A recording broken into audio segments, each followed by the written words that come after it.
आज का वीडियो कक्षा 8 के बच्चों के लिए है और कक्षा 8 में हम पढ़ा रहे हैं आपको वर्ग समीकरण। वर्ग समीकरण आपकी पुस्तक का 8वां चैप्टर है, 8वीं इकाई है और इसके आज अंतिम अभ्यास की तरफ है, अभ्यास 8C। अभ्यास 8C को पढ़ाने से पहले वो चीजें हम एक बार आपको बताएं जो हम आपको पढ़ा चुके हैं। x² बराबर के ये हुआ मानक रूप। फिर हमने आपको पढ़ाया वार्तिक प्रश्न, कुछ लिखा था उससे वर्ग समीकरण पढ़ाया। आज हम आपको पढ़ा रहे हैं x² + bx + c बराबर 0। a b c यहाँ पर अंक हैं, अचर राशियां हैं। इट मीन्स 1 2 3 5 4 8 कुछ भी हो सकता है, गिनती होगी। यहाँ गिनती होगी, यहाँ गिनती होगी और यहाँ गिनती होगी। अगर अंक नहीं है तो वहां पर वन माना जाएगा, क्यों? हर किसी का गुणांक वन होता है। हम आपको पढ़ा रहे हैं वर्ग। वर्ग का मतलब होता है घात 2। घात 2 को ही हम पढ़ते हैं स्क्वायर, इंग्लिश में बोलते हैं SQURE स्क्वायर। इसे हम पढ़ क्या सकते हैं? इसे हम पढ़ सकते हैं x की घात 2 और क्या पढ़ सकते हैं x का वर्ग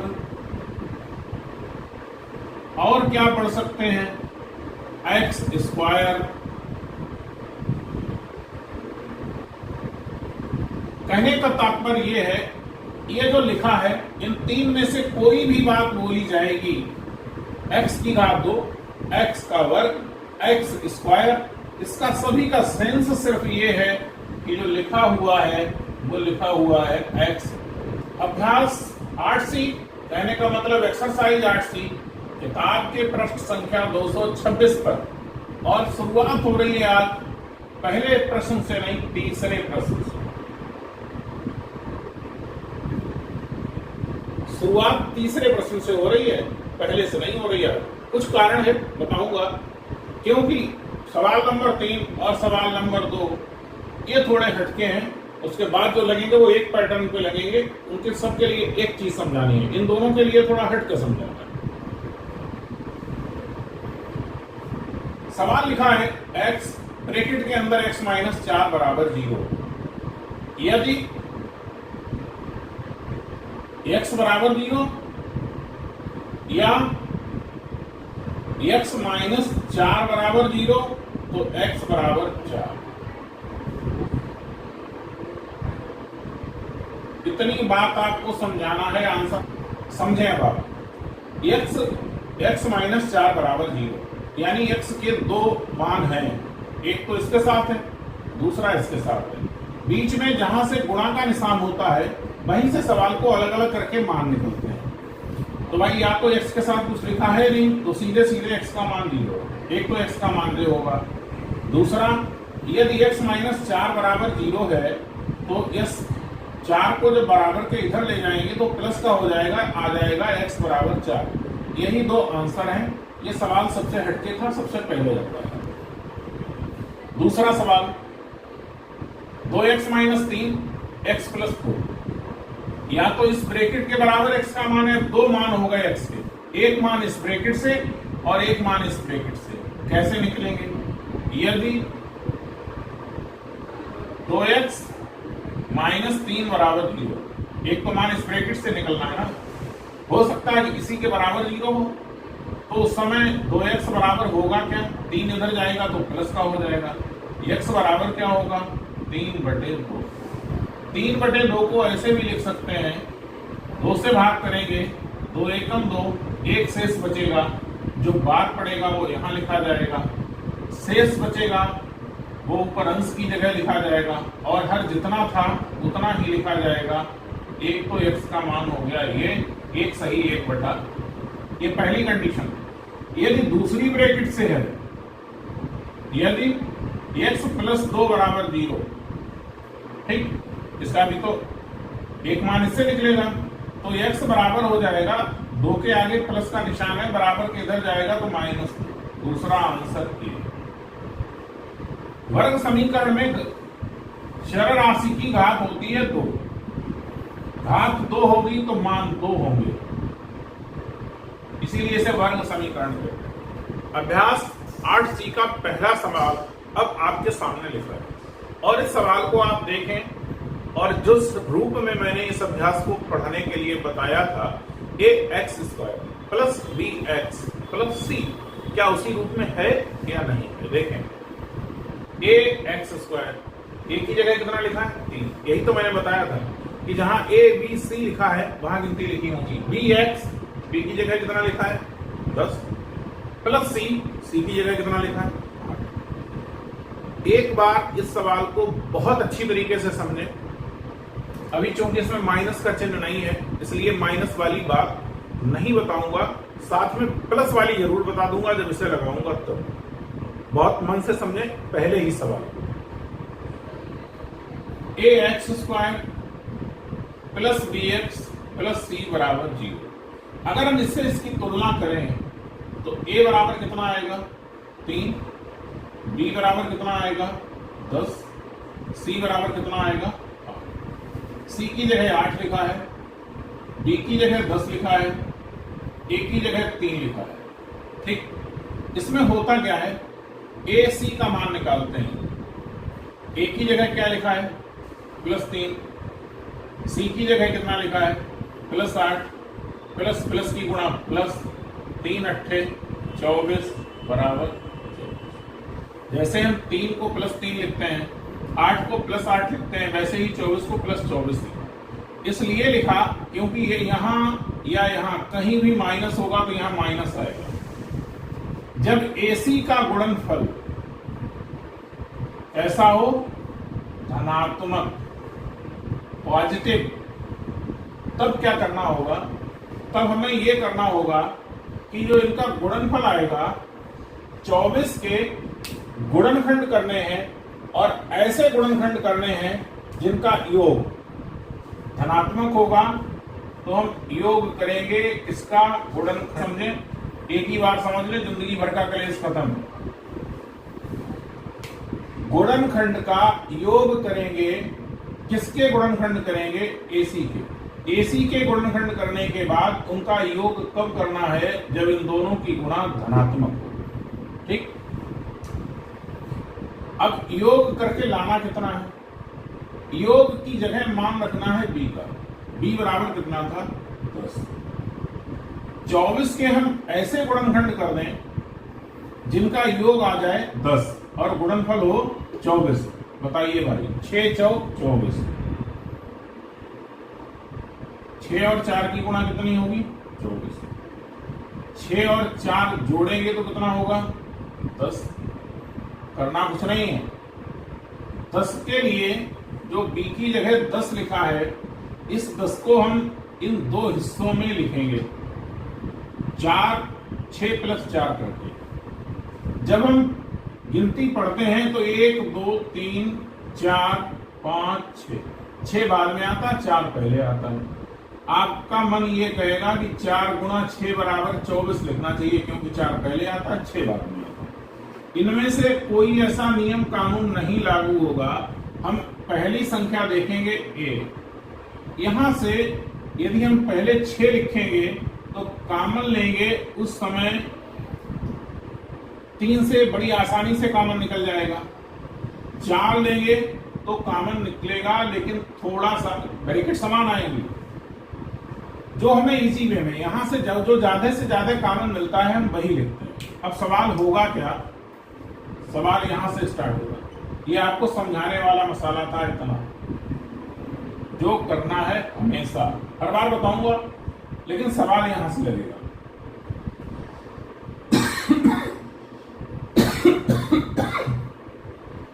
3x की घात 2 को लिखा, प्लस का निशान, 10 के लिए लिखेंगे 6 प्लस 4, कोई दिक्कत,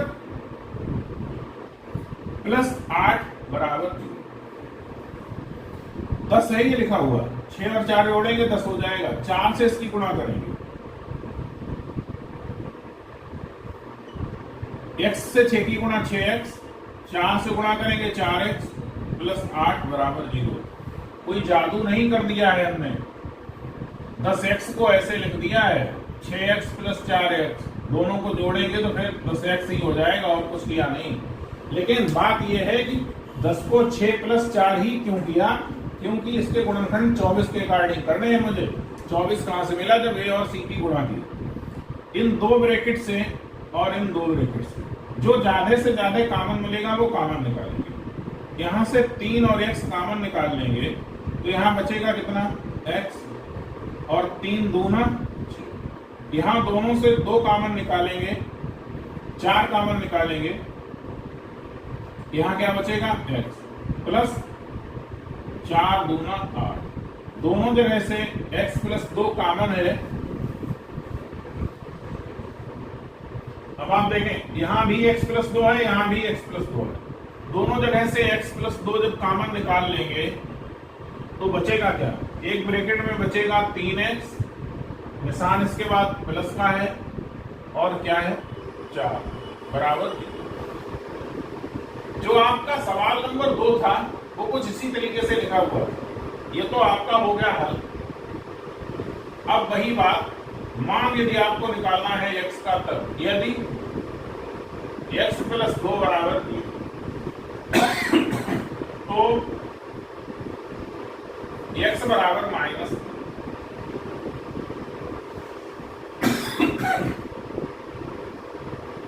यदि 3x प्लस 4 बराबर 0, 3x बराबर माइनस 4, x बराबर माइनस 4/3, 4 को यहाँ 3 को यहाँ, 3 एकम 3, 1 बचा, 1 सही 1/3।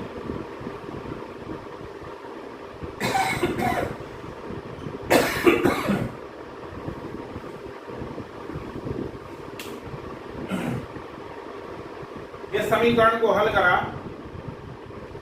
तो 2 मान मिले, एक तो x बराबर माइनस 2, दूसरा x बराबर माइनस 1 सही 1/2।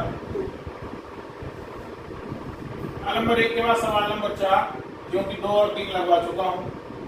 समीकरण जो आपका दिया है इस रूप में दिया है, आपको बदलना कैसे है, x² प्लस 7x बराबर के इधर लेके आएंगे -44 बराबर 0, ax² plus bx plus c बराबर 0, बिल्कुल इसी रूप में आ गया। अब देखिए आप, एक की जगह तो क्या आ गया, एक, कोई फर्क नहीं। जब तक x की घात 2 के साथ कोई गुणांक नहीं हो उस समय हमें सिर्फ इस चीज से मतलब होता है, 44 से। ठीक है, a बराबर जब 1 हो तो सिर्फ 44 से मतलब होता है। अब b बराबर कितना है 7, c बराबर कितना है -44। अगर हम ac निकालेंगे तो वो भी -44 ही आएगा, 1 की 44 से गुणा करेंगे तो 44 ही आएगा। अब ये ac आया कैसा है आपका, ऋणात्मक, निगेटिव। और जब निगेटिव आएगा तो उस समय जो यहाँ 7 लिखा है, इस 7 को हमें घटा के तोड़ना है, अंतर निकालना है। 44 के ऐसे गुणनखंड करें कि दोनों का अंतर कितना हो जाए 7, 11 चौक 44 और 11 माइनस 4 करेंगे तो बचेगा कितना 7, 7 और 4 11। बी की जगह जहां 7 लिखा है यहां पर हम लिखेंगे कितना 11 माइनस 4 x, इस 7 को ही लिखा है 11 माइनस 4, -44 बराबर 0। अरे भाई 11x -4x तो बचेगा कितना 7x ही तो बचेगा। इसी 7 को तो मैंने लिख दिया 11 माइनस 4,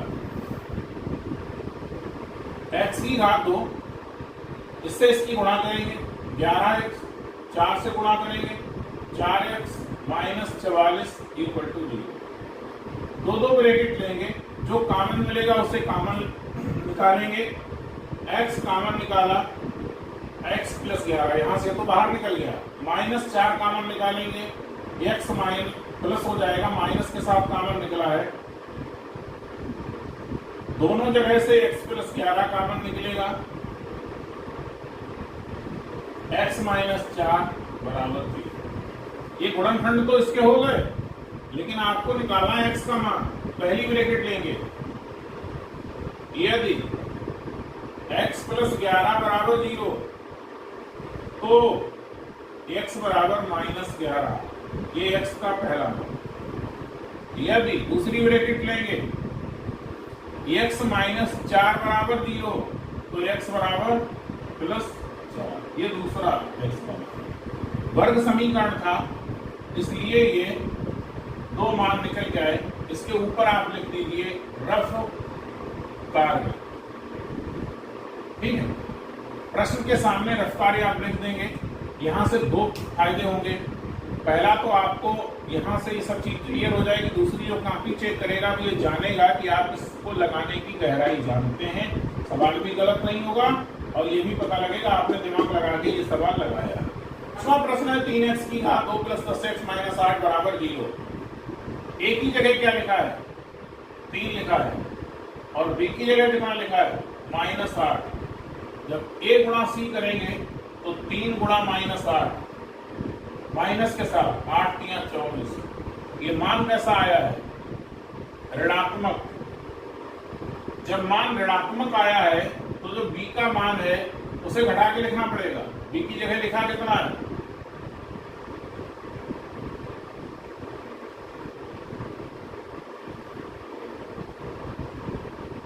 b की जगह लिखा है 10।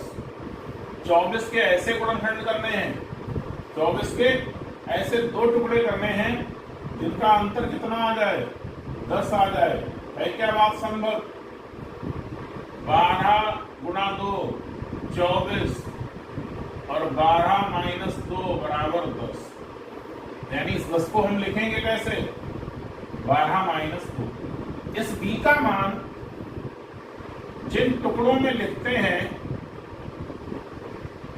ये दो टुकड़े अलग अलग करते हैं या दोनों टुकड़ों को घटाते हैं, उस कंडीशन में, उस स्थिति में जो b का मान हम घटाते हैं वो निर्धारित करता है कि हमें b की गिनती को जिन दो हिस्सों में बांटना है वो चीज इस AC से निर्धारित होती है।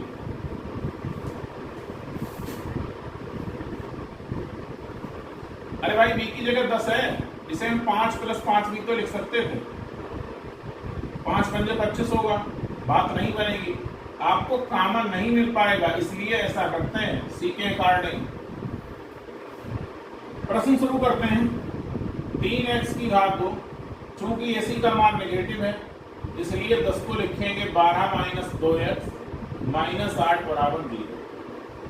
3x की घात 2, x के अंदर गुणा करेंगे 12x - 2x - 8 बराबर 0। पहली दो ब्रैकेट से, पहले दो पदों से क्या कॉमन निकलेगा? 3x। 3 भी कॉमन निकल गया, x भी कॉमन निकल गया, केवल x बचा। x की घात 2 लिखा था यानी 2 बार x लिखा था। 3 से भाग करेंगे, प्लस का निशान लगाएंगे, 3 × 4 = 12x कॉमन निकल चुका है। 2 से माइनस कॉमन है, ये प्लस हो जाएगा, ये भी प्लस हो जाएगा। x + 2 × 4 = 8। दोनों ब्रैकेटों से क्या कॉमन है? x + 4। बचेगा क्या?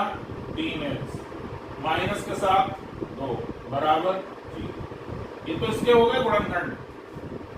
अब अगर मान निकालना है x का, तब यदि x + 4 बराबर 0 तब x बराबर कितना होगा? -4। यदि 3x - 2 बराबर 0, 3x बराबर 2, x बराबर 2/3। दूसरा आंसर। गणित आपके दिमाग को तार्किक बनाता है, सोचने की नए दृष्टिकोण प्रदान करता है, सोचने की नई क्षमता आपके मन में, दिमाग में पैदा होती है। कब? जब आप पढ़ते हैं गणित। सवाल छठा आपके सामने लिखा है, लेकिन वर्ग समीकरण है, वर्ग समीकरण के रूप में नहीं लिखा है। ax² + bx + c के रूप में नहीं लिखा है। अब दिमाग का यूज करना है और इसे ax² + bx + c के रूप में बनाना है। +3 अलग चीज है और ये दोनों ब्रैकेट गुणा में है, तो इन दोनों की करेंगे गुणा। कैसे करेंगे? 2x + 1 x + 3 3 से इसकी गुणा होगी, दोनों प्लस के हैं, प्लस का निशान आएगा, 3 एकम 3 की इससे गुणा होगी, 3 दूना 6, इसके आगे भी प्लस है, ये भी प्लस का है, प्लस। अब इससे इसकी गुणा होगी, 1 से x की गुणा होगी, x निशान प्लस का, इससे इसकी गुणा होगी 2x की घात 2, जोड़ेंगे 2x की घात 2 प्लस 6 और 1 7x प्लस 3। इस ब्रैकेट की जगह क्या लिख सकते हैं, दोनों ब्रैकेट की जगह, दोनों के बीच में गुणा है ना, 2x की घात 2 प्लस 7x प्लस 3, इतना लिख गया, और ये प्लस 3 बराबर 0। 3 और 3 जुड़ेंगे तो कितना हो जाएंगे, 6। 2x की घात 2 प्लस 7x प्लस 6 बराबर 0, इन दोनों को जोड़ दिया गया। a और c, a बराबर 2, b बराबर 7, c बराबर 6। a गुणा c का मान होगा 2 गुणा 6, 6 दूनी 12। 12 के ऐसे गुणनखंड करें जिनका योग कितना हो, 7। 4 3 12 और 4 प्लस 3 बराबर 7। 7 को 2 हिस्सों में लिखना है, जोड़ के लिखना है, क्योंकि AC का मान धनात्मक है। 2x की घात 2 प्लस 7 को लिखेंगे 4 प्लस 3 x प्लस 6 बराबर 0। करेंगे क्या, x की घात 2, इससे इसकी गुणा करेंगे, 4x प्लस का निशान 3 से गुणा होगी, 3x प्लस 6 बराबर 0। पहली 2 पदों से और अंतिम 2 पदों से कुछ कॉमन मिल जाएगा। 2x कॉमन मिला, यहाँ x बचेगा, यहाँ 2 बचेगा, 3 कॉमन निकलेगा, x 3 दूना 6। x प्लस 2 दोनों से कॉमन है, कॉमन निकाल लेंगे, यहाँ क्या बचा, 2x प्लस की जगह प्लस का निशान, ये ब्रैकेट कॉमन निकल गई, तो जो 3 बचा वो यहाँ बराबर 0। ये तो हो गया आपके गुणनखंड। यदि आपको मान निकालना है तब क्या करना है, x का, यदि x प्लस 2 बराबर 0, x बराबर -2, पहला x का मान। यदि 2x प्लस 3 बराबर 0, 2x बराबर -3, x बराबर -3 बटे 2, 3 यहाँ 2 यहाँ, भाग करेंगे, 2 एकम 2, 1 बचा, ये सही में, ये अंश में और ये हर में।